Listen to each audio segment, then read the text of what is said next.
સુલતાનપુર ગ્રામ પંચાયત ખાતે જાહેર હરાજી સફળતાપૂર્વક પૂર્ણ થઈ હતી। તારીખ 15 સપ્ટેમ્બર 2025ના રોજ ગોંડલના સુલતાનપુર ગ્રામ પંચાયત કચેરી ખાતે તારીખ 29 સપ્ટેમ્બર 2025ના જાહેરનામા અંતર્ગત રાજાશાહી સમયની જૂની પ્રાથમિક શાળાની જાહેર હરાજીનું આયોજન કરવામાં આવ્યું છે। હરાજીમાં કુલ 202 લોકોએ ઉત્સાહપૂર્વક ભાગ લીધો હતો। શરૂઆતમાં ગ્રામ પંચાયત દ્વારા અપસેટ પ્રાઇઝ 1 લાખ રાખવામાં આવી હતી। બોલીની શરૂઆત 1,11,000થી થઈ હતી। સતત બોલી વધતી જતા અંતે ₹30 લાખની ઉચ્ચ બોલી નોંધાઈ હતી અને જ્યાં રાજેશભાઈ ખીમજીભાઈ ચોટલેના પ્રતિનિધિત્વ દ્વારા બોલવામાં આવી હતી, જે ફાઇનલ બોલી હતી। આ જાહેર હરાજી દરમિયાન સુલતાનપુર ગ્રામ પંચાયતના સરપંચ પ્રતિનિધિ કાકુભાઈ બાછાણી, ઉપસરપંચ નીરુભાઈ તેમજ તમામ સભ્યો, તલાટી કમ મંત્રી, ગામના આગેવાન તેમજ ગ્રામજનો બોડી સંખ્યામાં ઉપસ્થિત રહ્યા હતા। જે કેસી ગુજરાતી સાથે કમલેશ રાવરાણી, સુલતાનપુર।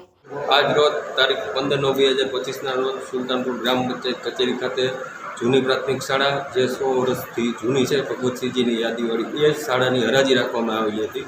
જે હરાજીમાં સરપંચશ્રી, ઉપસરપંચશ્રી, તમામ સભ્યોશ્રી, મંત્રીશ્રી બધા હાજર રહી બધાની વચ્ચે બહારથી દૂરથી આવેલા જે ઠેકેદારો હતા તે લોકોએ 30 લાખ રૂપિયામાં માતબર રકમમાં હરાજીમાં 30 લાખ રૂપિયા અમને મળેલ છે। 30 લાખ રૂપિયામાં હરાજી થયેલ છે અને એ 30 લાખ રૂપિયા ગ્રામ પંચાયતમાં આવે પછી એ 30 લાખના ઉપયોગ તરીકે અમે બાબા સાહેબ આંબેડકરનો હોલ બનાવવાના છીએ।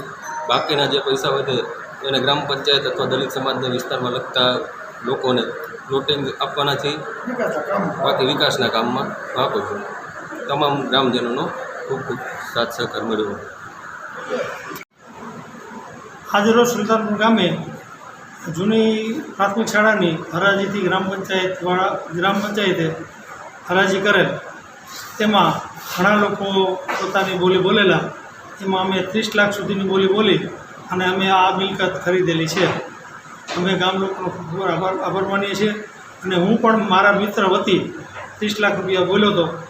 એ મિત્રનું નામ છે ચોટલિયા રાજેશભાઈ ખીમજીભાઈ, હાલ એ સુરત રહે છે અને એ લોકોએ આ પ્રોપર્ટી ખરીદેલી છે અને ગ્રામ પંચાયત પાસે અમે આજરોજ હરાજીનું કામ પૂર્ણ કરેલું છે। બધા લોકોએ પોતાની રીતે બોલતા હતા। એમાં અમારી ઊંચામાં ઊંચી બોલી 30 લાખની થઈ એટલે ગ્રામ પંચાયતે સરપંચ, ઉપસરપંચ અને સભ્યો મળીને અમને લોકોને આપેલી છે। આજ રોજ તારીખ 15/9/2025ના રોજ અમોએ પંચાયત બોર્ડના તમામ સભ્યો, ઉપસરપંચ, ગ્રામજનો તેમજ હરાજીમાં ભાગ લેવા માટે દૂર દૂરના સેન્ટરોમાંથી જે ઠેકેદારો આવેલા હતા એને બધાની રૂબરૂમાં અમે આજ રોજ આ હરાજીનું કામકાજ પૂર્ણ કરેલ છે અને 30 લાખ જેવી માતબર રકમ આવેલ છે અને તે પંચાયતના વિકાસ કાર્યમાં વાપરશું।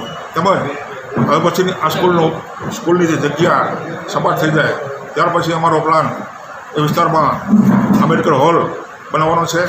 બાકીની જગ્યામાં રોટિંગ કરી